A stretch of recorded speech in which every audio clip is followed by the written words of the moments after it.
네, 취준생들을 위한 대한민국 최초 쌍방향 동시 소통 취업 콘텐츠 혁명. 네, 금요 스페셜 취업 어벤져스 시작합니다. 네, 안녕하세요. 진행을 맡은 이남규입니다. 네, 안녕하세요. 이윤정입니다.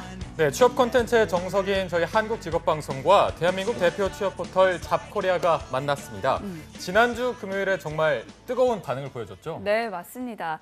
TV와 인터넷 그리고 모바일로 생중계되는 거는 물론이고요. 취준생들의 실시간 채팅 참여로 쌍방향 커뮤니케이션에 새로운 역사를 썼다. 이런 평가가 나왔다고 합니다. 네, 오늘도 역시 잡코리아 TV로 실시간 채팅에 참여하실 수가 있는데요. 네. 이 잡코리아 메인 페이지에 들어가셔서 잡코리아 TV 아이콘을 클릭하시고 7월 28일 오늘 실시간 방송 보기를 클릭하시면 로그인 후에, 이게 중요합니다. 로그인 후에 채팅 참여가 가능하니까 오늘도 많은 참여 부탁드립니다. 네, 지난주에는 로그인을 많이 안 하셔서 로그인해야지 채팅창으로 실시간 문의가 가능하니까요. 오늘은 꼭 로그인하셔서 하고 싶은 말씀 많이 해주시면 좋겠습니다. 네, 오늘도 역시나 대한민국 최고의 취업 컨설팅 전문가들을 모셨는데요. 이분들한테 저희가 뭐 비용을 지불해야 되나요? 무료죠. 그렇죠, 네, 무료입니다. 무료로 100원도 안 듭니다. 네.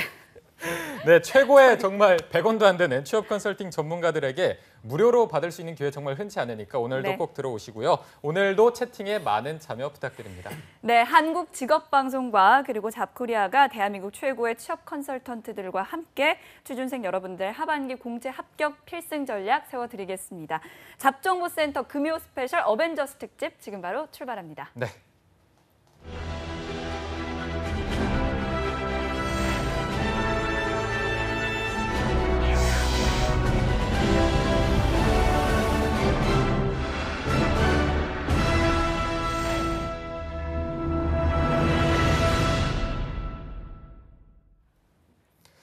네, 금요 스페셜 어벤져스 특집 함께 하실 100원도 안 되는 최고의 취업 컨설팅 전문가들 만나보겠습니다. 네. 먼저 저번 주에 제가 자소석에 에베레스트라고 설명을 했더니 이거 뭐 어디 산이냐, 너무 거리가 있는 거 아니냐 해서 오늘은 자소석의 한라산이라고 소개해봅니다. 네, 자소석의 한라산.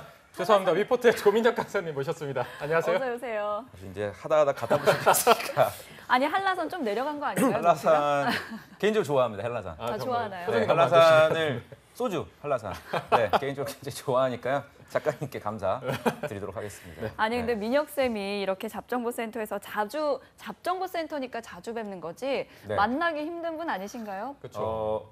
그 카톡 아이디 제가 말씀드릴게요. 비전 파인더. 오, 네, 공개하시는 비전 파인더 건가요? 영어로 입력하시면 괜찮으시겠어요? 바로 또 바꾸면 되니까. 네, 비전 파인더로 여러분들이 친구 신청하시면 제가 다 수락해 드리겠습니다. 저 비전 만나는 거 파인더. 어렵지 않아요. 네, 여러분들 얼마든지 가까이 있다고 생각하시면 될 것 같아요. 네, 또 네. 이렇게 카카오톡 아이디까지 공개해 주셨는데 또 오늘은 이분도 함께합니다. 네. 취업 전략 지원계 알파고라고 또 돼 있네요. 오늘의 알파고 홍기찬 강사님 모셨습니다. 안녕하세요. 어서 오십시오. 안녕하세요. 네, 기찬 쌤 학원 제가 듣기로는 학원 근처 편의점에 가면 새벽에 기찬 쌤을 만날 수 있다고 하는데 이게 어떤 얘기예요? 그 자소서 마감 시즌에 이제 학생들 많이 만나거든요. 네. 그래서 다 일 끝나고 한 뭐 1시, 2시 이제 집에 가려고 편의점 들르면 편의점 알바생이 자소서 좀 물어보고. 알바생이? 근데 짠하죠. 근데 힘들어도 알아보고. 그만큼 좀 여러분들 아르바이트까지 하면서 또 열심히 구직활동 하시는 분 많은 것 같아요. 그래서 방송 보고 좀 기운들 많이 내셨으면 좋겠습니다. 그러면 그렇게 만났을 때 잘 얘기를 해주시나요? 아니면 힘들어서 잘 얘기는 못 해주죠. 근데 이제 그쵸. 여러분들 아셔야 되는 게 그 구직 활동할 때는 좀 이야기가 다른 얘기긴 한데 알바 좀 줄였으면 좋겠어요. 그러니까 물론 뭐 지금 당장 돈 벌어야 되는 분들도 계시지만 이제 한 달밖에 안 남았거든요. 그래서 좀 집중하셨으면 좋겠습니다. 알겠습니다. 네.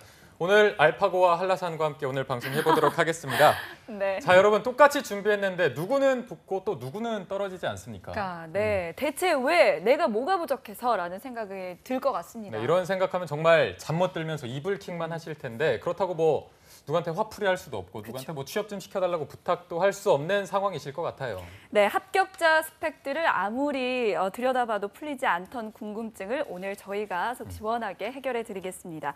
그냥 눈팅만 하지 마시고요. 네. 채팅창으로 궁금한 점들 많이 물어보셔서 해결해 주셨으면 좋겠습니다. 네, 저희가 뭐 소개하면서 시간 좀 끄셨으니까 손가락은 뭐 다 풀리셨을 거라고 네. 생각이 되고요. 이제 열심히 질문들 올려주시면 되겠습니다. 네, 자 이번 주 주제는요. 취준생들의 워너비 기업이죠. 현대자동차 그룹입니다. 네. 10만 명 이상이 인적성 시험을 치르는 현대차 그룹. 과연 나의 경쟁자들은 어떻게 준비하고 있을지 먼저 알아보겠습니다. 네, 잡코리아 사전 설문을 통해서 저희가 취준생들이 2017년 하반기 현대차 그룹 공채를 어떻게 준비하고 있는지 알아봤는데요. 지난주에 엄청난 인기를 끌었던 유해인 캐스터가 네. 직접 또 소개를 해준다고 합니다. 함께 보시죠. 네, 30개가 넘는 계열사, 그리고 신입사원 연봉 독보적인 1위, 취준생들이 가장 가고 싶어하는 그룹, 바로 현대자동차 그룹입니다. 이렇기 때문에 정말 100만 취준생들이 정말 간절하게 원하는 곳인데요. 단위가 무려 10만 단위의 취준생들이 지원을 한다고 합니다. 그러니까 여러분, 나의 경쟁자들이 과연 어떻게 준비하고 있는지 알아봐야 할 것 같은데요. 지금 바로 설문조사 결과를 공개하도록 하겠습니다. 네, 현대자동차 공채 이 준비가 가장 힘들다의 설문조사입니다. 아주 고루고루 나왔는데요. 자기소개, 면접, Hmet. 저는 이걸 Hmet이 아니라 흐met으로 읽었는데 어떻게 읽는지 잘 모르겠습니다. Hmet, 지원 전략 이렇게 고루고루가 있는데요. 정말 다양합니다. 이것들을 다 혼자 준비하면 많이 힘들겠죠. 저희와 함께 하시면 되겠습니다. 그중에서도 이 8%에 잘 모르겠다 하시는 분들 아마도 어려운 점이 뭔지 정말 잘 모르겠다 하시는 분들일 수도 있지만 진짜 잘 모르겠다 하시는 분들 많으실 겁니다. 그런 분들은요, 오늘 방송 꼭 노트와 펜 챙기셔서 집중해서 보시길 바라겠습니다. 그럼 다음 설문조사 보도록 하겠습니다. 네, 현대차 자소서 2분항이 제일 어렵다 항목입니다. 1번 항목이 가장 독보적이었는데요. 1번 항목은 1번 항목은 What makes you move? 어떤 게 당신을 움직이게 하느냐 이런 항목이었는데 제 생각엔 밥으로 움직이는 거 아닐까 싶은데 이걸 가장 어렵게 느끼셨고요. 또 2, 3번 순으로 또 어렵게 느끼셨습니다. 다 어렵다도 아마 2번, 3번에 다 어렵다가 있을 텐데요. 여러분, 자소서는 늘 어렵죠. 저희와 함께 하시면 되겠습니다. 대한민국 최고의 취업 컨설턴트 전문가 우리 어벤져스 쌤과 이야기 나눠보도록 하겠습니다.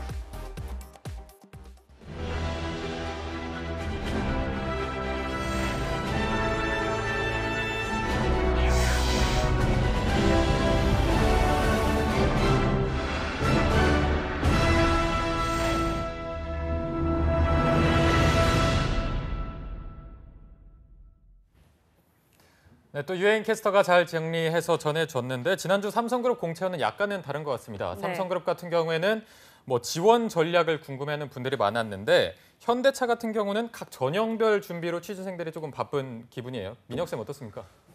답변 드리기 전에 굉장히 재밌는 댓글들 네네. 많네요. 또 그 포레스트님이 오늘 아주 굉장히 또 열일하고 계시고요. 아나운서님 연습 좀 더 하고 이게 생방이기 때문에 여러분들 굉장히 긴장이 됩니다. 그리고 이게 돌발 상황이 또 여러 가지 생기니까요. 그런 것 좀 감안하면서 좀 마음을 열란 말이야. 그러니까 저런 쪽으로 좀 부정적으로 생각하시는 분들이 면접관 또 정말. 바로 나오네요. 헐 무서워. 그래요. 무서우면 나가시면 되고요.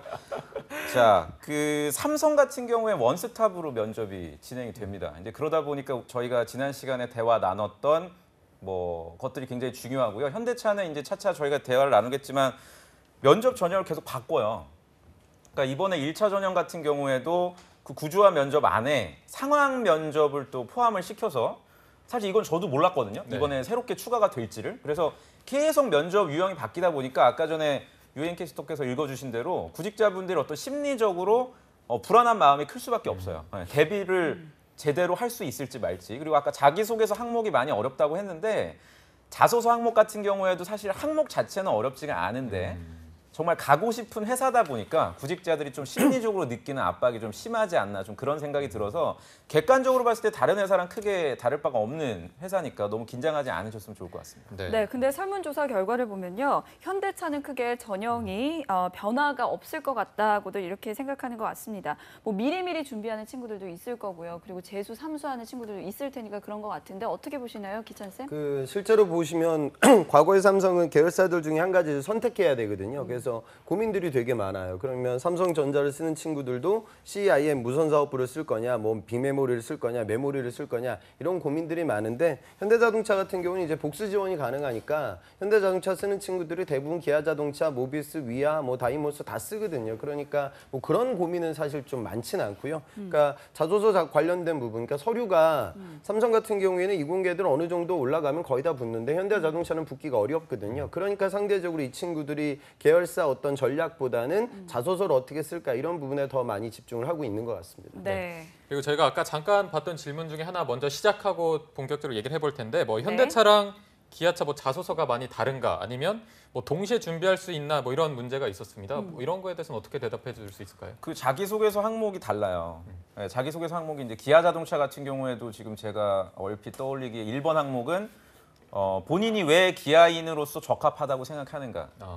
굉장히 좀 뜬구름 잡고 추상적인 얘기. 네. 그래서 약간 좀 철학적인 질문을 기아자동차는 많이 던지고 네. 3번 항목 같은 경우에도 직무를 수행하는 역량 외적으로 기아자동차에서 업무를 수행할 때 도움이 될 만한 본인의 경험을 쓰라고 하기 때문에 현대자동차 같은 경우에 저희가 수요일 날 짚어봤듯이 구체적으로 직무 관련된 강점을 물어봤던 것과는 좀 사뭇 달라요. 기아자동차. 그래서 네.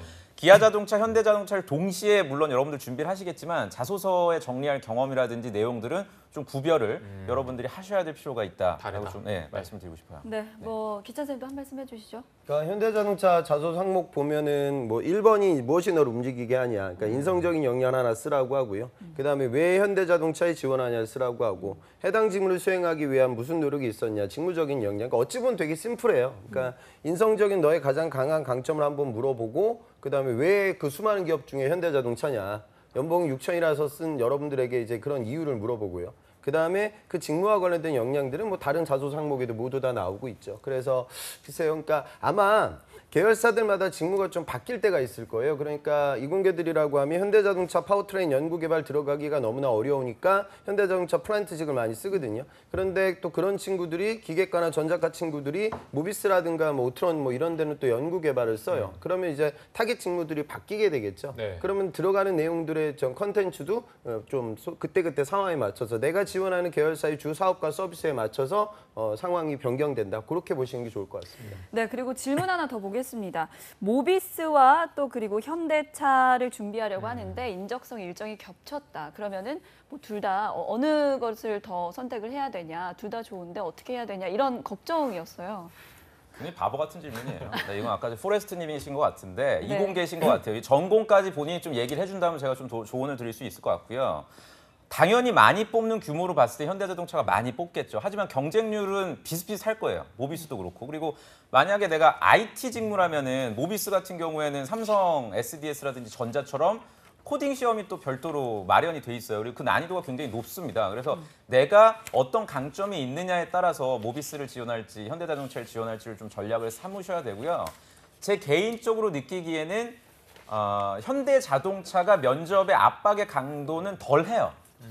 아까 전에 면접 때 현대자동차 압박을 하냐고 아까 좀 올라온 것 같아요. 현대자동차는 여러분들 기본적으로 압박을 의도적으로 하지는 않아요. 반면에 잘 들으셔야 돼요. 모비스는 면접을 시작하기 전에 면접관이 얘기를 해요. 뭐 예를 들어서 뭐 이남규 지원자 지금 면접이 진행되다가 내가 좀 압박을 하더라도 기분 나쁘게 생각을 하지 말아라. 그리고 이제 면접을 시작하면서 아까 전에 뭐 100원도 들지 않는다고 했는데 그게 도대체 무슨 얘기냐. 뭐 이런 식으로 공격을 한단 말이에요. 대놓고. 네네. 이랬을 때 그럼 내가 평소에 멘탈이 좀 약하시거나 너무 그냥 준비된 답변을 미리 짜놓으신 분들은 모비스에 좀 약한 경우가 있어요. 그래서 내가 어느 쪽에 조금 더 특화되어 있는지를 좀 보시고 여러분들 결정을 하시고요.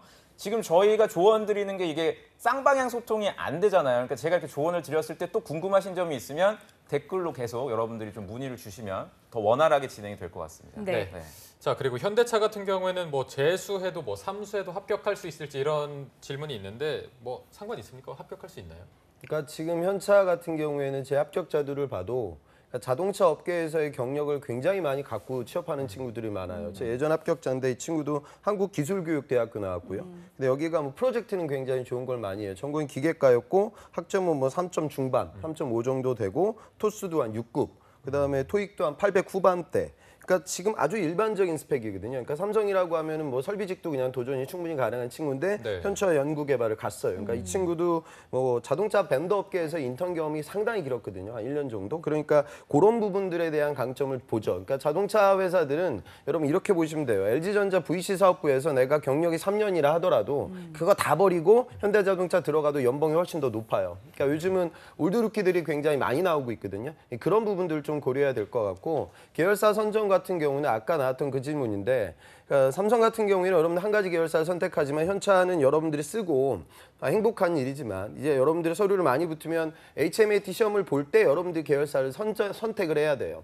이때 그 공대생이라고 하면 특히 이공계라고 하면 고민이 되게 깊어져요. 그러니까 같은 기계과라 하더라도 본인의 학업 이력을 잘 살펴봐야 돼요. 그러니까 내가 머시닝 센터라든가 선박 밀링 같은 뭔가 좀 메카트로닉스와 관련된 그러니까 제조 공정에서 쓰일 만한 이력이 많다라고 하면 현대자동차보다는 공작 기계를 직접적으로 생산하는 현대유아가 나에게 더 맞을 거고요.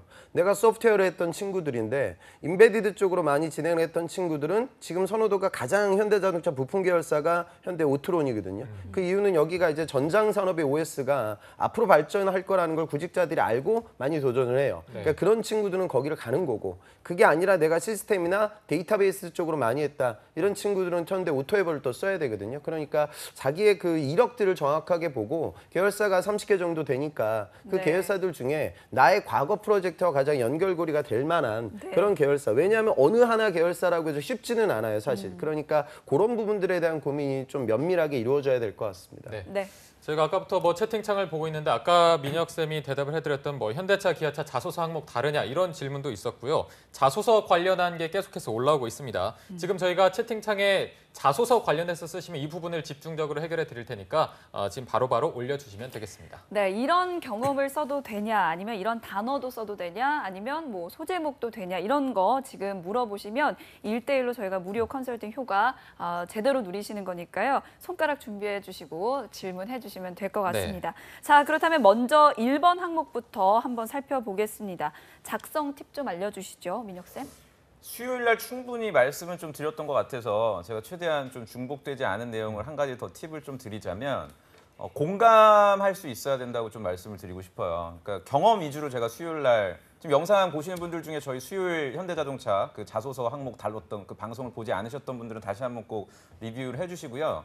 1번 항목은 온전히 내가 생각하고 있는 나의 기준과 내가 느꼈던 바를 제가 써야 된다고 했잖아요. 현대자동차를 억지로 연관을 시킬 필요가 없다. 다만 여기서 제가 추가적으로 말씀드리고 싶은 건 또 제가 이렇게 말씀을 드렸더니 그럼 일기 쓰듯이 그냥 나에게만 어떤 의미가 있었던 경험, 뭐 예컨대 뭐 뮤지컬 공연을 하다가 성취감을 느꼈던 이런 경험들 정말 네. 나에게는 의미가 있는데 이게 과연 현대자동차 그 평가하시는 분들이 봤을 때 이게 의미가 있을 건지 사실 이런 부분에 있어서는 좀 확신이 없거든요. 그래서 여러분들이 쓴 이 경험이 실제로 평가하시는 사람 입장에서도 공감을 불러일으킬 수 있는지를 좀 확인을 저는 받아보시고요. 이거는 뭐 저희 방송 지금 올라오는 그 여러분들 질문 통해서도 제가 실시간으로 점검을 해드릴 수가 있어요. 1번 항목에서 이 경험은 어떠냐. 그래서 쌍방향적으로 좀 점검을 받아보면 좋을 것 같아요. 근데 방금 하나 올라왔는데 자소서를 쓰는데 인사 담당자분들이 보수적일 것 같아서 네. 그 보수적인 거에 맞춰서 써도 되냐 뭐 이렇게 저런 방금 분들이 진짜 올라왔는데. 전혀 그 개념이 없는 분들이죠.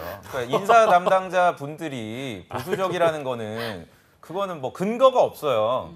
그냥 내가 떠올리기에 인사 담당자는 보수적일 것 같다. 실제로 현대자동차 같은 경우에는 인사 담당자가 읽는 게 아니에요. 자소서를 실무진들을 갖다가 각 해당 부서 꼭 인사팀이 아니더라도 뭐 연구개발, 뭐 운영부서, 구매총무 다양한 실무부서에 있는 현직에 계신 뭐 입사 한 5에서 한 7년 정말 일을 그 집중적으로 하시는 근속 연수인분들이 있거든요. 그러니까 뭔가 보수적이다, 나이가 많으신 분들이 본다, 뭐 권위적이다 이런 편견은 여러분들이 가지실 필요가 없고요. 치명타 먹었다고 또 저렇게 굉장히 재밌네요. 저희 이렇게 쌍방향 소통하니까. 재밌습니다. 네, 그리고 댓글에 올라온 거 계속해서 대답을 해보도록 할 텐데 다음으로 현대건설 1번 문제에서 글로벌 역량을 물어보는데 여기서 어학이랑 관련된 걸 써야 되는 건지 아니면 뭐 실제로 협업 과정, 문제 해결에 관한 걸 써야 되는 건지 기찬 쌤 어떻게 해야 될까요? 그러니까 자소서는 여러분들 그냥 컨텐츠 차별성이에요. 그러니까 무엇이 너를 움직이게 하냐, 무엇이 여러분들 움직이게 해요. 저는 돈이 저를 움직이거든요. 별로 그런 거 없어요. 그러니까 뭐 도전이 나를 움직인다, 열정이 나를 움직인다, 협업이 나를 움직인다. 그거 자체가 별로 의미가 없다고요. 차별성이 떨어져. 그러니까 중요한 건 그냥 일본에 들어갈 만한 나의 이력이 얼마나 남들 대비 차별화될 거냐 이거거든요. 그러니까 군대 생활 얘기 우리가 적지 말라 하지만 제 네. 예전에 재학생들 중에 뭐 저기 장교들 중에 통역 장교 출신들 네. 그런 친구들이 뭐 아프리카 쪽으로 출장 갔던 이야기는 아무리 군대 생활 얘기라고 해도 굉장히 차별화되겠죠. 의미가 있죠. 그러니까 만약에 아까 그 글로벌 역량이라고 하면 그 글로벌 역량이 과연 딴 친구들이 뭘 쓸지 한번 생각을 해봐야 돼요. 그러니까 여러분들 글로벌 역량 떠올리면 주로 교환학생이나 어학연수 이런 친구들이 쓰는 이야기는 빤해요. 그놈의 K-팝, 무슨 부채쭈, 비빔밥, 뭐 김밥, 코리안 컬처 나잇 이런 얘기거든요. 우리나라 이민 초기서부터 있었던 활동들이에요. 그러니까 과연 내가 이 이력을 써서 다른 친구들과 과연 차별화될 거냐. 싸이의 강남스타일이 한참 인기 있을 때 내가 LA에서 했던 플래시몹은 큰 의미가 없는 거죠. 근데 예전에 제 학생은 이 친구도 인도에서 IT 인턴을 했고요. 그때 본인 선배가 인도 사람인데 결혼을 했어요. 근데 인도는 결혼식 문화가 아주 독특해요.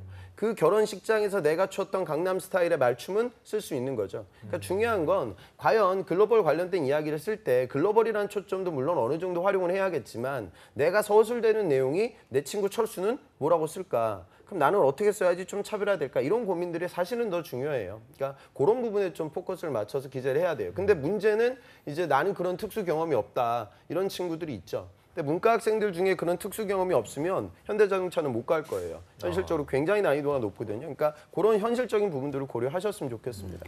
네, 사실 또 하나 꼭 짚고 넘어가야 할 게 저희가 이번 주에 쌤들한테 여러 번 물어봤던 질문이기도 한데요. 이번 하반기에 자소서 항목이 바뀔까? 이런 것들 분명히 또 궁금해하는 친구들 많을 것 같습니다. 어떻게 보시나요? 그 말 같지도 않은 걸 궁금해하지 말라는 얘기예요. 그러니까 바뀌든 안 바뀌든 본인들이 느끼는 심리적인 어떤 위축감이라든지 압박감은 똑같을 거예요. 그리고 제가 수요일 날 말씀드렸지만 저는 바뀐다는 거에 한 70%를 두고 있어요. 왜냐하면 현대자동차는 테마를 가지고 채용을 합니다. 그러니까 주제 자체가 What Makes You Move였기 때문에 상반기 때 일본에 던진 거고 이걸 갖다 1년 동안 끌고 가진 않을 거라고 저는 봐요. 그래서 다른 주제로 아마 여러분들을 또 피곤하게 할 거고요. 지금 댓글들 보니까 네. 백혈구 같은 분들이 있네. 자체적으로 정화를 시켜줘요. 야, 개념 있는 질문 좀 해라. 그러고 지들끼리 네. 서로 간에 아주 활발하게 보기 좋은 또 피드백. 네, 아주 활발하게 잘 진행이 되고 있네요. 네, 그렇다면 기찬 쌤도 뭐 동의하시나요? 저는 아까 나왔던 질문 중에 이제 화공과인데 현대 지우가. 어디를 써야 네네네. 되냐 그 좋은 질문 같거든요. 그러니까 화공과라고 하면 현대자동차고 거리감이 좀 좀 있어요. 현실적으로. 그러니까 물론 이 수지 계열 관련돼서 폴리머 쪽으로 부품 개발이 좀 있는데 그런 부분들도 그다지 많지는 않고 네. 고분자 쪽으로 했던 친구들도 뽑아가죠. 그래서 만약에 복수의 계열사를 지원한다고 하면 현대자동차 정도라고 하면 그냥 차라리 플랜트로 가서 그냥 일반적인 직무 전문성이 그다지 높지 않아도 도전이 가능한 포지션을 선택하도록 하시고요. 지금 이번에 2분기 실적이 기업들이 많이 나오고 있는데 지금 우리나라에서 제일 좋은 게 이제 반도체하고 화학 쪽이고요. 그다음에 지금 건설하고 플랜트가 다시 기지개를 펴고 있어요. 그러니까 현대건설이나 현대엔지니어링 제가 보기엔 이쪽 파트도 채용이 있을 것 같고요. 요건 또 화공 플랜트 관련된 TO가 어느 정도 있으니까 그런 부분들을 봤으면 좋겠고 현대자동차 자소서를 제가 잠깐 첨언하면 항상 그 1번 항목이 바뀌어요. 그러니까 과거에는 뭐였냐면 네 인생의 최고의 순간에 대한 이야기를 쓰라고 했고요. 그다음에 바뀐 게 무엇이 너를 움직이게 하냐. 그러니까 저는 이게 제 추측인데 네 인생의 최고의 순간 이런 걸 물어볼 때 현대자동차는 실적이 아주 좋았고요. 지금 계속 내리막이거든요. 그러니까 보나 제 느낌에는 뭐 그런 거 나오지 않을까 싶어요. 뭐 보나 뭐 바꾸겠죠. 뭐 네 인생의 가장 위기 상황을 얘기하고 그걸 해결했던 방안을 적어봐라. 뭐 이런 식으로 지금 현대자동차가 되게 위기니까 뭐 그런 이슈들에 맞춰서 바뀌어요. 근데 그건 별로 중요치 않다. 결국 네가 열심히 한 거 쓰라는 거예요. 그러니까 열심히 한 것만 쓰시면 됩니다. 네. 자, 그리고 마지막으로 또 하나 질문이 있는데 그 기업 분석을 포레스트 님이 이제 댓글에 남겨주셨는데 기업 분석을 하고 있는데 기업의 어떤 홈페이지에 인사말이 있잖아요. 대표들의 인사말. 그걸 녹여내는 게 좋을까요? 라고 물어봤는데. 불합격할 거예요. 그렇게 하시면. 그리고 제가 볼 때 프레스트님은 아마 현차 관계된 분이 아닐까라는 좀 조심스러운 뭔가 좀 심어놓은 분이 아닌가. 뭔가 그 이렇게 정도까지. 아니에요. 제가 지금 느낌이 뭔가 좀 정체를 현차에서 밝혀주셨으면 고용한 어허. 네, 제작진들 좀 IP 추적 좀 해주고요. 그리고 아까 질문 중에 현대 건설하고 엔지니어링도 질문 주셔도 됩니다. 네, 현대 자동차 그룹 중에 좀 특화된 계열사들도 여러분들 질문 주셔도 되니까요. 질문을 주시고요. 그 아까 전에 질문을 주신 거에 대해 답변을 드리자면 크게 관계가 없으니까 포레스트님 같은 경우에는 거기 있는 뭐 신년사를 인용하고 이런 거는요. 제가 구직 활동했을 때는 그게 통했어요. 2004년도에는. 네, 근데 2017년도에는 다 멋있는 통하지가 얘기만 않는다. 있거든요. 네, 그리고 어제 여러분들 그 문재인 대통령이 그 오늘도 있지만 그 대표들 모아놓고 이제 호프 토크도 했는데 거기에 보면 되게 뭐 이런 말씀드리면 그렇지만 좀 추상적이고 큰 얘기들이 많이 나와요. 어제 정의선 부회장님하고 대화한 걸 보니까 양궁에 대한 얘기를 했더라고요. 양궁에 뭐 조예가 깊은데 그럼 양궁 얘기를 쓰겠다는 얘기니? 그 말이 안 되는 얘기야. 그러니까 그런 얘기는 여러분들이 좀 그 홍보팀에서 정제된 단어와 아주 그 좋은 얘기들만 홈페이지에 있으니까 그런 내용들은 여러분들이 좀 네. 지양해 주시기 근데 바랍니다. 일단 포레스트님은 취준생이라는 취준생이다. 걸로 네, 결론이 말씀하셨는데 났습니다. 방송 끝날 때까지 한번 밝혀보는 걸로 하고요. 네. 지금쯤 이제 HMET 현대차 인적성 시험 준비해서 나의 경쟁자들은 어떤 부분에 취약한지 이 부분도 궁금하실 것 같은데 저희 또 유행 캐스터가 정리를 해봤습니다. 함께 보시죠. 네, 다시 나왔습니다. 오늘 채팅방이 굉장히 활발한데요. 특히 몬스터님과 포레스트님의 약간 이중 구도가 아닌가 생각이 듭니다. 여러분 자소서 관련 질문 계속해서 올려주셔도 되고요. 다만 자소서 관련 질문은 잠시 뒤에 쌤들과 함께 상의해보도록 하겠습니다. 네, 지금은 실시간 증문즉답으로 HMET 인적성 시험에 대해서 알아보도록 하겠습니다. 현대차 그룹에서 수능이란 별명을 갖고 있는 HMET 최대 10만 명이 치르는 이 인적성 시험 과연 어떻게 해야지만 고득점을 받을 수 있고 다 같이 무슨 생각을 하고 있는지 설문조사를 통해 알아보도록 하겠습니다. 네, HMET 이 영역이 제일 어렵다에 대한 결과입니다. 도식 이해, 언어 이해, 논리 판단, 자료 해석과 정보 추론까지 모두 적성 관련 답변이었습니다. 그 다음에는 현대차에만 있는 유일무이한 역사 에세이였고요. 그 다음이 3.8%만이 인성검사가 어렵다고 답변을 해주셨습니다. 역시나 잘 모르겠다 하시는 분들이 10% 가까이나 있었는데요. 저도 잘 모르겠습니다. 과연 어떻게 해야 할지 우리 쌤들과 함께 HMET 완전 정복 비법 알아보도록 하겠습니다.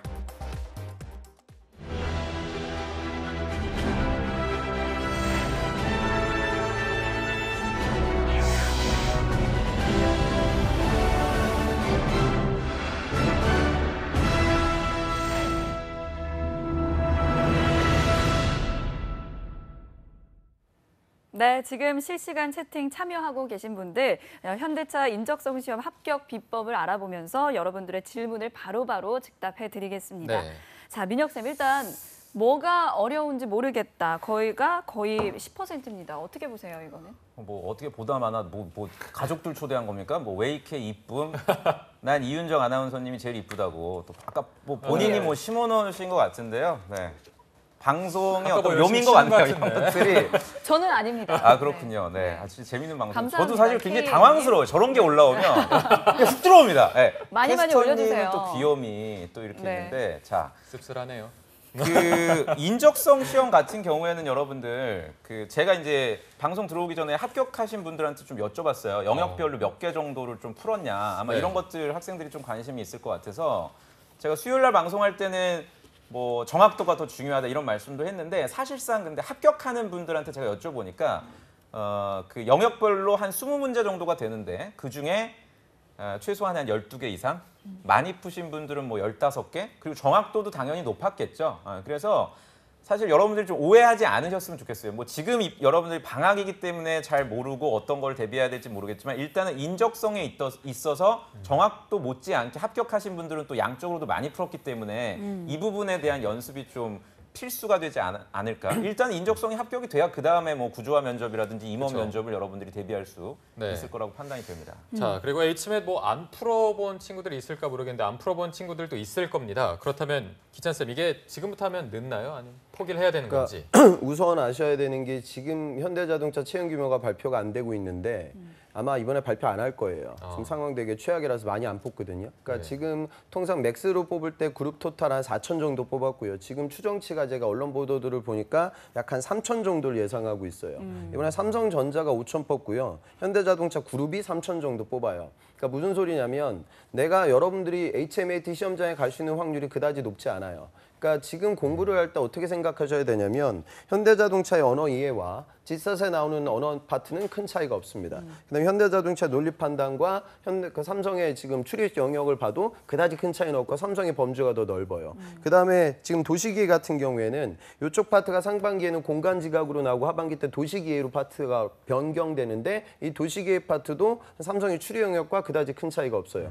그다음에 큰 차이가 뭐냐면 삼성은 수리 영역에서 20문제가 나오면 방정식이 5개 나오고 자료 해석이 15개밖에 안 나오는데 현차그룹 같은 경우에는 이게 자료 해석과 정보 추론으로 나뉩니다. 그리고 올해 상반기 같은 경우에는 정보 추론이 굉장히 난이도가 올라가서 그냥 일반적으로 비율을 구하는 문제가 아니라 데이터들을 한 2-3개 정도 주고요. 이걸 짜맞춰 가지고 새롭게 추론해내는 그런 파트가 출제가 됐었어요. 그러니까 그 다음에 차이점은 뭐냐면 삼성은 상식이 나오고 현대자동차는 역사 에세이 정도만 준비를 하시면 돼요. 그래서 여러분들이 만약에 공부를 한다라고 하면 내가 현대자동차 서류 합격을 누구나 장담할 수 있는 스펙이다. 그런 이력이다. 그러니까 예를 들어 내가 학교가 뭐 서사관 이상이고 학점은 뭐 4.0 가까이 받았고 공학인증 받았고 전공은 기계과고 SL 같은 현대자동차 벤더에서 6개월짜리 알바했고 자동차 자작차 대회 나가서 한 대상 정도 은상 탔다. 그런 친구들은 서류가 100% 붙을 거예요. 거의 자소서만 어느 정도 쓰면. 그런 친구들은 공부를 해야겠지만 현실적인 일반적인 이공계라고 하면은 전 지사 베이스로 준비를 하라고 얘기를 해요. 왜냐하면 출제 범주가 넓기 때문에 그것만 커브해도 HMAT가 어느 정도는 대부분 매칭이 돼요. 물론 현차가 난이도는 좀 더 높아요. 네. 근데 그 정도 안 그러면 통합인적성 서적들이 있거든요. 그런 문제들은 지사 베이스에다가 현대자동차나 이번에 두산이라든가 포스코나 뭐 이쪽도 채용이 있을 텐데 여기가 난이도가 제일 어렵거든요. 그런 것들 다 아울러 놨기 때문에 우선은 그런 것부터 시작해가지고 적성의 경쟁력을 높여야 된다. 요걸 좀 이해하시고요. 그다음에 제일 지금 난이도가 어려운 비중으로 치면은 자료 해석하고 정보 추론이 정말 좀 양이 많고 다른 기업들 대비 난이도도 좀 어려워요. 그러니까 이게 제일 결국에는 어려운 건가요? 실제로 그렇죠. 그러니까 지금 보면은 어느 정도 공부를 하면 다 올라오거든요. 이번에 상반기 같은 경우도 공간 지각은 아주 평이한 그러니까 평면도로 나왔어요. 그러니까 위에서 봤을 때, 앞에서 봤을 때, 옆에서 봤을 때 비율 보여주고 찾는 건데 이거는 삼성에서도 늘상 나오는 아주 보편화된 컨셉. 공부 좀 했던 친구들은 어느 정도 푸는 문제들이거든요. 그래서 저는 결판이 날 건 오히려 자료 해석과 정보 추론이 중요하니까 이런 부분들에 대한 준비가 필요하고 요거는 NCS하고도 사실 비슷해요. 그렇게 좀 뛰셨으면 좋겠습니다. 네. 그리고 제가 한 가지만 그렇다면- 추가를 네네. 드리면 아마 학생들 지금 질문 올라오는 거 계속 좀 제가 보니까 좀 안타까운 부분들도 있는데 여러분들 현대자동차나 삼성이나 분명히 투명하게 블라인드로 서류 심사라든지 공정하게 해요. 다만 제가 이제 최근에 학생들이 이렇게 만나면서 최종 합격자들의 면모를 보면 스펙에 있어서 최종 임원들까지 블라인드로 하는 거라고 저는 생각하지는 않아요. 무슨 말이냐면 제가 현대자동차에 다니고 있는 현직자나 이런 분들하고 얘기를 해보면 자기 학교가 가장 마지노선이었다 이런 얘기를 하는 분들을 제가 왕왕 봐요. 예를 들어서 뭐 특정 학교를 뭐 얘기해도 될지 모르겠지만 가천대라든지 또는 명지대 또는 지방에 있는 학교들 중에서는 뭐 지방 국립대 또는 뭐 항공대 뭐 이런 학교가 가장 밑이었다 얘기를 하면서 최종 면접 때 가서 임원분들이 느끼기에 내가 학교에 있어서의 레벨이 조금 떨어진다면 그거를 만회할 수 있을 정도의 어떤 직무 노력이나 경험이 없으면 사실상 좀 많은 관심을 받지 못했다는 얘기들을 여러분들 하거든요. 그러니까 저희가 지금 대부분 논의하는 거는 뭐 시간도 있고 해서 서류라든지 인적성 쪽에 초점이 두어질 수밖에 없습니다. 아마 영상 보시는 분들의 가장 큰 관심사가 그쪽이기 때문에 근데 사실상 현대자동차도 채용을 함에 있어서 최종 면접까지 보면은 여러분들 공정하게 채용은 하지만 이런 스펙적인 부분을 완전히 배제하기는 좀 어렵지 않나. 그렇기 때문에 더욱더 여러분들이 좀 꼼꼼하게 대비를 하셔야 될 것 같아요. 네, 그렇다면 궁금한 게 대기업도 NCS를 도입할까요? 대기업은 저는 도입하지 않는다는 쪽으로 지난주에 말씀을 드렸고 물론 이제 부분적으로 실시는 하겠지만 그리고 뭐 NCS라는 제도의 성격에 맞게끔 지금 진행은 하고 있어요. 뭐 학교라든지 나이라든지 이런 걸 따지지 않고 직무 역량을 먼저 우선순위를 두니까 다만 이건 우선순위의 문제일 뿐이지 제가 방금 말씀드린 것처럼 완전히 배제시키지는 저는 않을 거라고 생각이 됩니다. 네, 그리고 아까 댓글에 봤더니 역사 에세이 때문에 댓글이 굉장히 많이 올라왔거든요. 그렇다면 딱 한번 말씀해 주신 게 역사 에세이 중요한지 안 한지 한마디 해주시죠. 역사 에세이는 중요해지고 있어요. 그러니까 처음에 시작했을 때는 이 정도인지는 몰랐던 것 같아요. 채용팀에서 이렇게 구직자들이 아무 생각 없는 줄은 모르고 그러니까 반전이네요. 그러니까 제가 항상 방송 때 말씀드리는데 네. 저는 제 학원 수업에서도 학생들한테 역사 에세이 문제를 이렇게 기습적으로 내거든요. 수업 도중에. 얼마 전에 제가 학생들한테 물어본 게 6.25에 대한 역사적 의미를 쓰고 실제로 역사적 사실에 기반해서 한번 기술을 해봐라. 6.25가 몇 년도인지를 몰라요. 한국 전쟁이 실제로. 여러분들 중에 6.25가 몇 년도인지 지금 아시는 분이 있으면 댓글로 남겨주세요. 난 몇 년도라고 확신할 수 있다. 광복조라고 헷갈려 하더라고요. 어떤 분들은. 60년대라고 하신 분도 봤어요. 제가. 그렇기 때문에 오히려 62년 진짜야. 나오면 봐. 나왔네요. 62년. 어떡해요? 네. 이게 그러니까 이렇기 때문에 처음에 이제 채용팀도 설마 현대차들 이 정도일 몰랐다. 줄이야라고 생각했는데 이거 변별력을 좀 높일 필요가 있겠구나라고 생각이 들어서 네. 아마도 이 부분에 있어서는 변별력이 조금씩 높아진다라고 저는 현장에서 네. 느끼는 얘기를 제가 해드리는 네, 거예요. 근데 평소에 기찬 쌤께서는 어렵지 않으니까 그냥 올인하지 말라라고 말씀을 해주셨잖아요. 어떻게 그 생각하세요? 수준들이죠. 그러니까 예를 들어 지금 예전에 나왔던 거 보면 르네상스의 의미, 그 다음에 이번 상반기에 나왔던 건 세국 정책이 나왔어요. 세국 정책이라는 역사적 이슈를 보고 여기서 삼성, 현대자동차가 얻을 수 있는 교훈을 논해봐라. 그런데 예를 들어 내가 세국 정책도 모른다. 그럼 저는 이런 학생들은 저는 만나진 않거든요, 사실요. 그러니까 그 정도 수준이라고 하면 이제 우리가 흔히 얘기하는 지성인의 범죄에 들어올 수가 없어요. 그러면 현대정치 당연히 못 가겠죠. 그러니까 세국 정책도 모르는 그런 지적 수준이라 하면은 다른 면접장 가서도 질문 가면 계속 깨질 수밖에 없어요. 그러니까 제가 말씀드린 기준은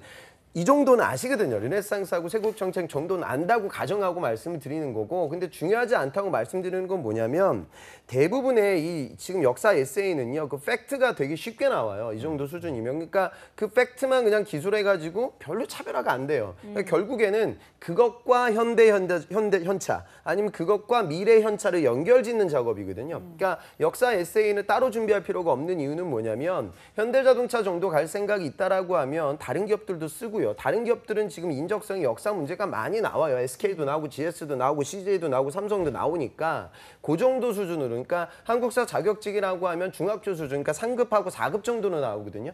그 정도만 커버하면 컨텐츠 접근은 다 가능해요. 그 다음에 나오는 부분들은 뭐냐면 현대자동차하고 연결짓는 거죠. 그러니까 이 부분은 어찌 보면 이제 산업 분석과 기업 분석이 될 거예요. 그래서 글을 잘 쓰면 물론 좋기는 한데 예를 들어 내가 문과다 그러면은 이 친구들이 이제 하반기 때 제1금융권 채용이 있으니까 금융권 논술을 준비하거든요.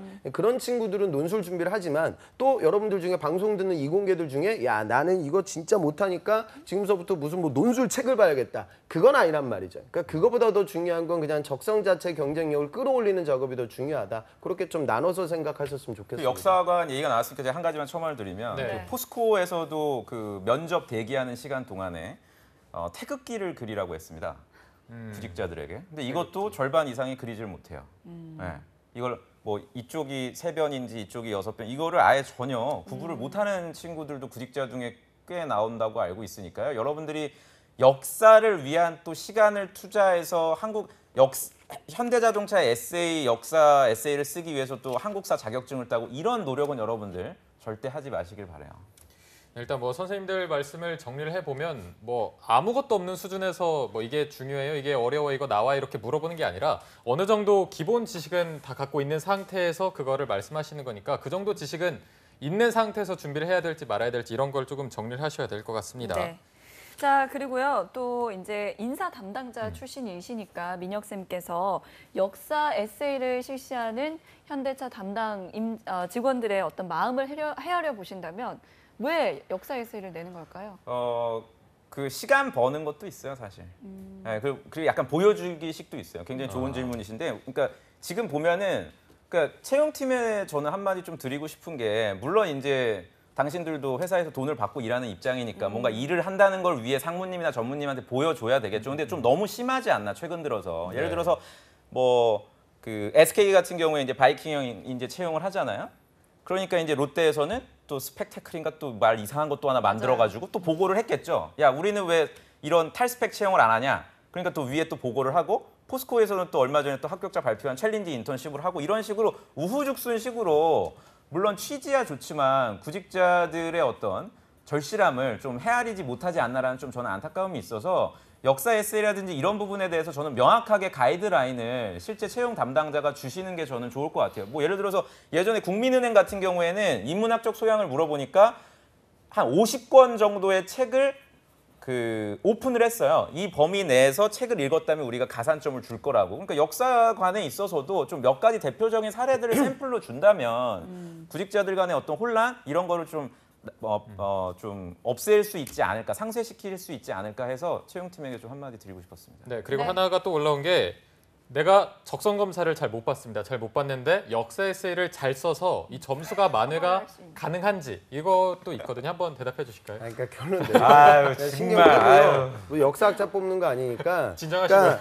그냥 세국 정책이 뭔지만 알아서 이거 지금 열강들의 침입이 있었을 때 대영군이 이렇게 문화를 좀 차단시켰던 네. 결과 장기적으로 국가 발전에 문제가 있었고 지금 트럼프 노믹스 관련된 부분으로 보호무역주의가 팽배해지고 있는 상황에서 현대자동차가 어떠한 전략을 꾸려 나가냐 뭐 이 정도만 저술하면 돼요. 근데 제가 지금 말씀하는 워딩도 따라올 수 없는 수준이라고 하면 현찰은 못 가는 거예요. 그러니까 밑에 기업 가면 포기해야 되니까 되나요? 그냥 그건 신경 끄도록 하시고 제가 아까 아주 좋은 질문들을 제가 아까 봤는데 네. 제가 아까 자작차 대회 얘기를 했어요. 근데 이거 하면 되게 좋은데 여러분들 이거는 단기할 수는 없어요. 이건 그치. 저학년 때부터 여러분들 동아리 활동에 거의 몰빵해야 되거든요. 그러니까 2년 걸려, 2년. 자작차 대회 나가는 친구들은 또 학점은 낮아요. 하지만 학점은 낮지만 그 이력 자체가 너무나 훌륭하니까 뽑는 거예요. 그다음에 지금 자동차 이슈는 내연기관에 대한 그런 이슈보다 오히려 전장, 스마트카, 인포테인먼트 시스템 이런 것들이 굉장히 중요하니까요. 여러분들 중에 캡스톤 디자인 같은 거 하면서 여러분들 인베디드 프로젝트 했던 친구들이 요즘 많아요. 그러니까 그런 부분들도 자동차하고 연결고리가 될 수 있는 부분이고 또 이제 전공들마다 다르겠죠. 그러니까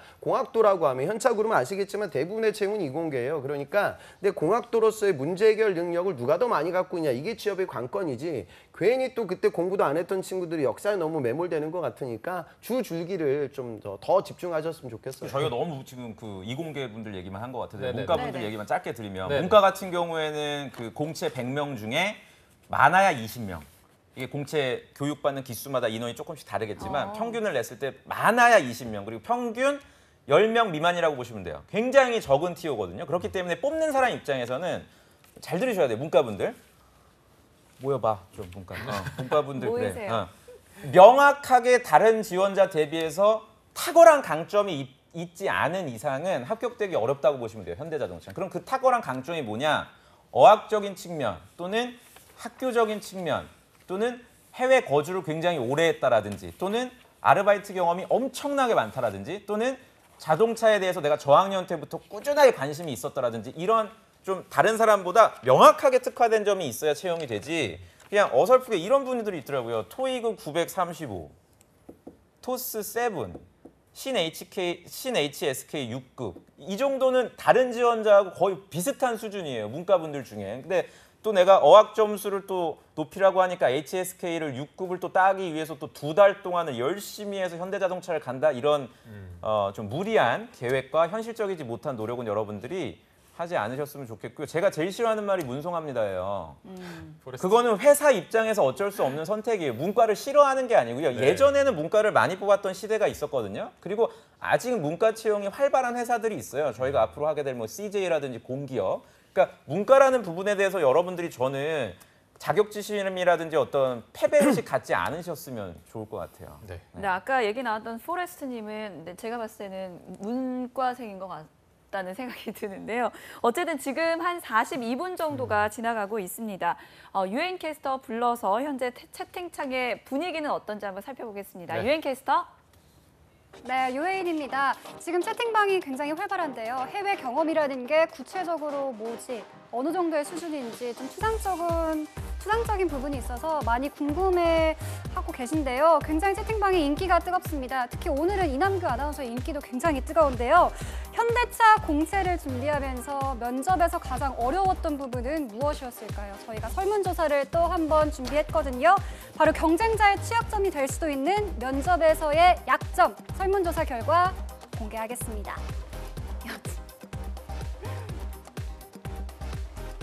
네, 공채 관련 취준생 앙케이트 조사, 면접 관련 설문조사를 저희가 공개하도록 하겠습니다.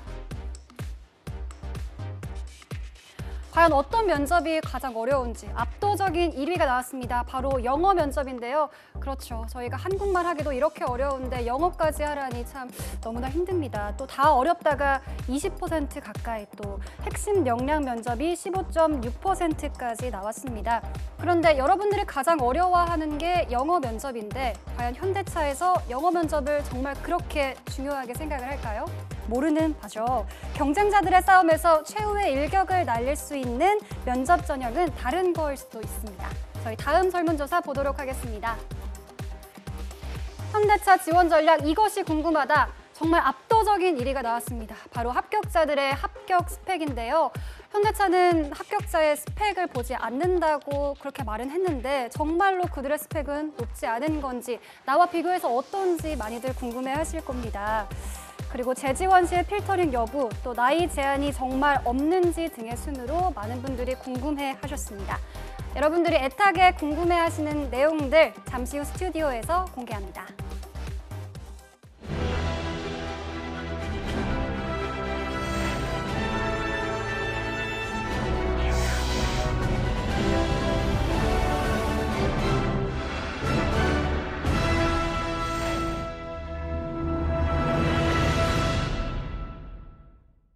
네, 지금 유엔캐스터 이야기 듣고 왔는데요. 지금 채팅창에 네. 이남규 아나운서 여자친구가 있냐는 그런 질문이 굉장히 많이 올라오고 민혁쌤 답변 표정이 좀 굉장히 안 해주시죠. 좋아지셨는데 아, 네. 일단 없고요. 없다고 합니다. 네, 네. 없습니다. 네. 열심히 하겠습니다. 네. 뭘 열심히 하는 거예요? 아니, 없으니까 모르겠어요. 열심히 지금 표정이 너무 안 좋으셔서 자, 일단 바로 질문으로 갈 텐데 네네. 저희가 유엔캐스터가 자료를 정리해서 보여줬는데 영어 이 46.1% 정도가 제일 어렵다, 준비하는데 제일 어렵다 이렇게 대답을 해줬습니다.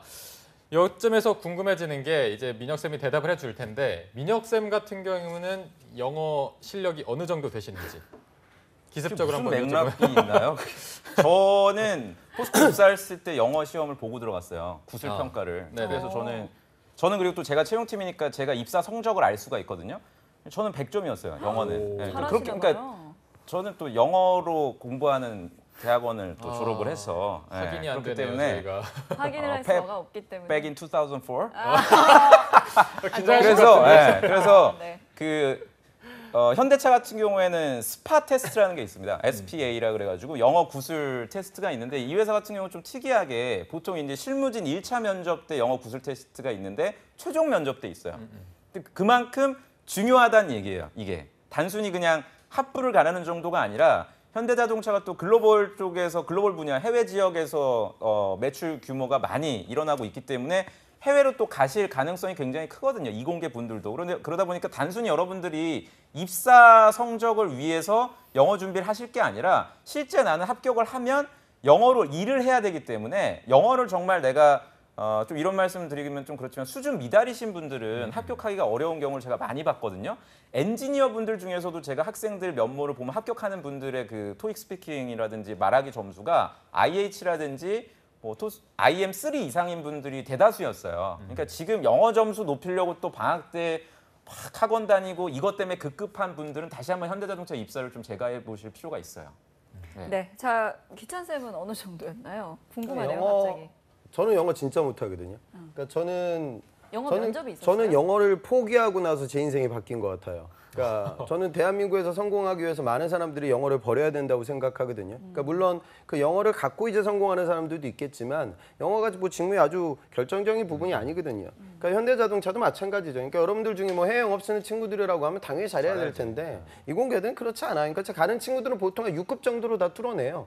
그러니까 뭐냐면 중요한 건 그냥 이건 패스페일 일로 대부분의 기업에서 진행되는 영어 면접은 패스페일이에요. 그러니까 그거를 막 영어를 엄청나게 잘한다고 해서 아까 다른 임원 면접장에서 정말 못했는데 그게 막 극복이 되는 그런 게 아니라고요. 그러니까 정말 못하면 야, 이 친구는 글로벌 기업에서 일할 수 있는 수준에는 너무 미달한다. 그럼 탈락이에요. 근데 어느 정도 넘어가면 그 다음에 다른 역량을 보는 거거든요. 그러니까 당연히 이공계 직군한테는 공학도로서 여러분들 능력, 그러니까 현대자동차 면접은 오히려 꼬리물개 질문이 굉장히 많이 나오고요. 그러니까 여러분들이 섣불리 자소서를, 그러니까 삼성은 서류가 잘 붙는데 현대자동차는 서류가 잘 안 붙으니까 아이들이 오버를 해요. 그러니까 무슨 말도 안 되는 프로젝트 했다고 여기다 적어놓거든요.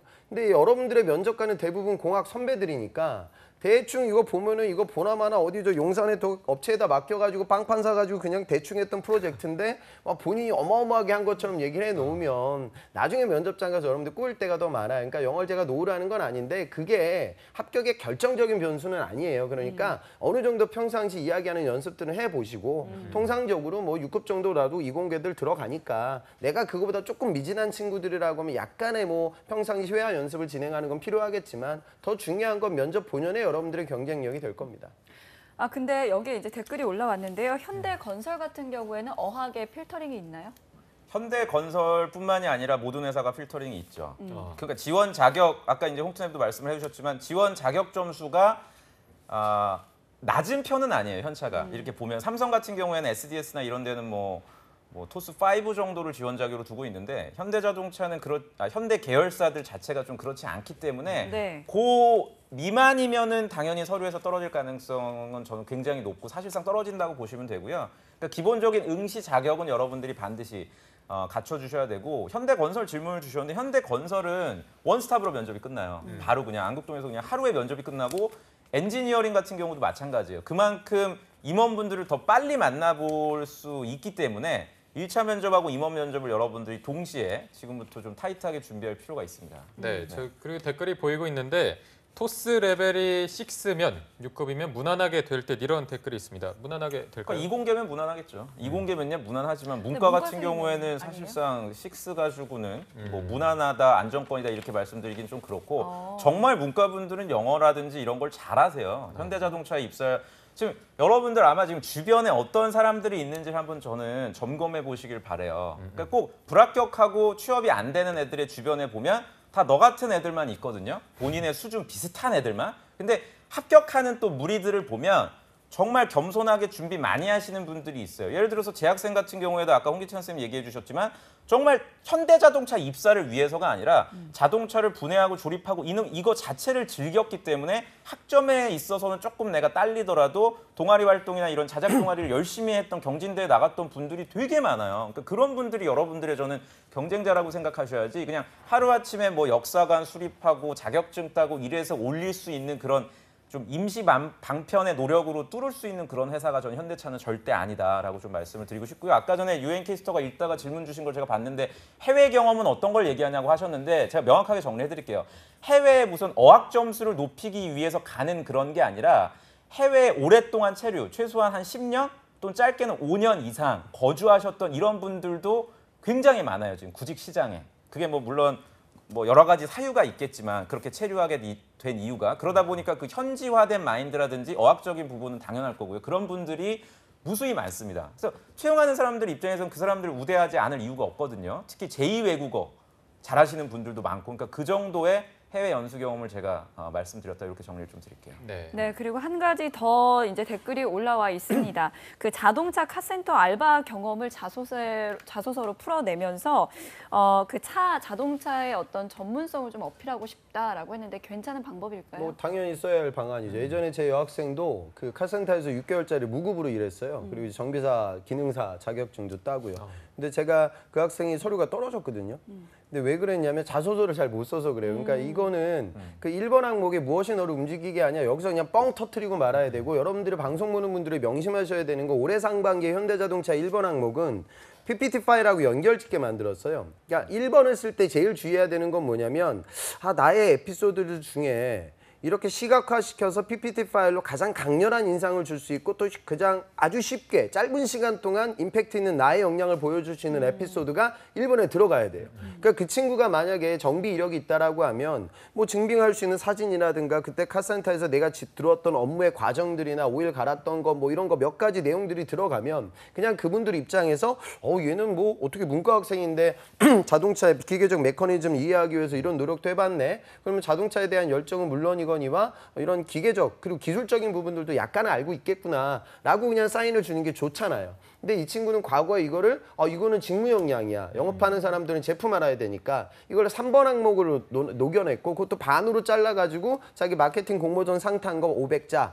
그다음에 카센터 500자 이렇게 들어갔단 말이죠. 로봇가 있는 게 아니라 사람이 있는 거기 때문에 그런 부분들. 그러니까 여러분들 이번에 분명히 또 유지가 될 것 같고요. 저는 이 트렌드가 다른 부분에도 행전개가 될 것 같아요. 그래서 1번 항목에 들어갈 수 있는 PPT 파일의 연결성. 그거를 1번의 가장 중요한 기준으로 잡고요. 그다음에 또 한 가지 하반기 때 현대자동차 자폐어가 열릴 거고 이번에 문재인 정권에서 블라인드 채용을 강조하고 있기 때문에 경쟁적으로 수많은 기업들이 이런 채용들을 더 많이 할 거예요. 제가 보기에는 더 많은 기업들로 행정게 될 거거든요. 이 얘기는 무슨 소리냐면 여러분들 좋은 거예요. 어찌 보면 도전할 수 있는 기회가 많아지니까. 하지만 현실적인 것보다 9월 달에 아무것도 못 한다는 거죠. 그러니까 9월 달에 그 이벤트를 준비해야 되고 자소서를 엄청나게 많이 써야 돼요. 그럼 아까 우리가 다뤘던 인적성 언제까지 해야 된다? 8월 말까지 해야 돼요. 그러니까 지금 여러분들한테 준비할 수 있는 시간은 한 달밖에 없어요. 그 시간을 최대한 타이트하게 정리하셔야 됩니다. 네, 두 가지만 제가 말씀드리면 카센터 지금 질문 올라오는데 여러분들 이거 아셔야 돼. 이거는 또 하나의 스펙이 돼서는 안 돼요. 이미 이런 노력을 갖고 계신 분들이 도움이 된다는 거지. 지금 홍기찬 쌤 얘기를 듣고서 나는 지금 이거 봐봐 주유소 알바라도 이러면 안 된다는 얘기야. 네. 그러니까 추가적으로 뭘 더 이 짧은 기간에 해서는 안 되고요. 두 번째는 전 계속 좀 채용 담당자분들한테 말씀을 드리고 싶은 게 이번에 상반기에 그 페이스북 라이브로 현대자동차가 채용 설명회를 했습니다. 근데 제가 그걸 보면서 좀 되게 실망했던 게 뭐냐면 네. 되지도 않게 또 힐링을 해주는 거예요. 거기 오신 구직자분들한테 와서 인사 담당자인 것 같아요. 여자분. 보고 계시면 전화 좀 주세요. 자기도 학점이 3점대 초반이었는데 나도 현대차 인사팀에 들어오지 않았냐. 그럼 저는 명확하게 본인의 스펙을 좀 공개해달라는 얘기예요. 그러면 제가 보나마나 학교가 좋을 거라고 그런 분들은. 네, 학점이 낮더라도 내가 예를 들어서 뭐 지방대라든지 뭐 그러면 상관이 없는데 또 그걸 보면서 구직자분들은 아 역시 현대자동차는 굉장히 공정하게 내가 학점이 낮고 뭐 다른 부분에 있어서 부족하더라도 채용이 되겠구나 이렇게 좀 착각을 하지 않으셨으면 좋을 것 같아요. 네. 자 그리고 또 댓글에 올라온 걸 하나 살펴보면 지방 국립대인데 현장 경험이 11개월 있다 이런 댓글이 있습니다. 이게 도움이 될까요? 어떻습니까? 지방 국립대가 어디 지방 국립대이냐에 따라 좀 다를 것 같고요. 그리고 또 글쎄 뭐 어떤 경험을 11개월을 했는지도 좀 점검을 해봐야 될 것 같은데 일단은 국립대라는 점에 있어서는 분명 가산점은 있어요. 서류 심사에 있어서 그 점은 분명 우대 사항이 될 거라고 좀 말씀을 드리겠습니다. 네. 네. 자, 지금 시각이 55분입니다. 아쉽지만 오늘 방송도 이제 마무리할 시간이 다가온 것 같은데요. 시작부터 보지 못했던 분들을 위해서 유엔캐스터가 다시 보기 방법을 알려드리겠습니다. 네. 네, 2017년 과연 취준 재수생이 되느냐, 삼수생이 되느냐, 아니면 회사원이 되느냐 올해 하반기에 달려 있습니다. 그래서 오늘 방송도 정말 열기가 후끈후끈 달아올랐는데요. 중간에 들어오셔가지고 역사 에세이, 또 영어 면접, 또 이남가 아나운서의 여자친구 유무 이런 것들이 궁금하신 분들이라면 다시 보기가 있습니다. 생방송 다시 보기는요, 한국직업방송 홈페이지에서 보실 수가 있습니다. 또 잡코리아 홈페이지 내에서 보실 수가 있고요. 유튜브에서는 잡정보센터 혹은 취업 어벤져스를 검색하시면 다시 보기를 보실 수가 있습니다. 저희 방송 보면 볼수록 합격 꽃길에 가까워지니까요. 꽃길만 걷게 해줄게. 꽃길 걷게 해드릴 테니까 저희 방송 많이 봐주세요. 네, 자 마지막으로 쌤들 한 말씀 신의 한수 해주시죠, 짧게. 그래요. 그러니까 삼성 못지않게 기업 선호도 굉장히 구직자들에게 높은 게 이제 현대자동차이기 때문에 저는 여러분들이 뭐 어느 회사를 가겠다 이런 결정도 중요하지만 결국에는 어떤 직무를 선택을 해서 최종 면접까지 합격하는지 그 뚫는 비법을 저희가 오늘 말씀드렸어요. 서류에만 초점을 두지 않고. 그래서 저희 영상 한번 다시 복습하시면서 본인의 전략을 좀 짜시기 바랍니다. 기찬 쌤. 네. 그 문과 학생들도 기운 냈으면 좋겠고요. 우리가 다루는 대기업에 도전해야 돼요. 삼성은 같은 경우에는 8대2예요. 문과가 20%. 전자가 이번에 5,000명 뽑아요. 정말 조금 뽑아서 10% 뽑아도 500명이고요. 현차가 3,000명 뽑는다. 거기서 문과 10% 끄집어내도 300명이에요. CJ 같은 그룹이 보통 한 시즌에 한 600명 정도 뽑거든요.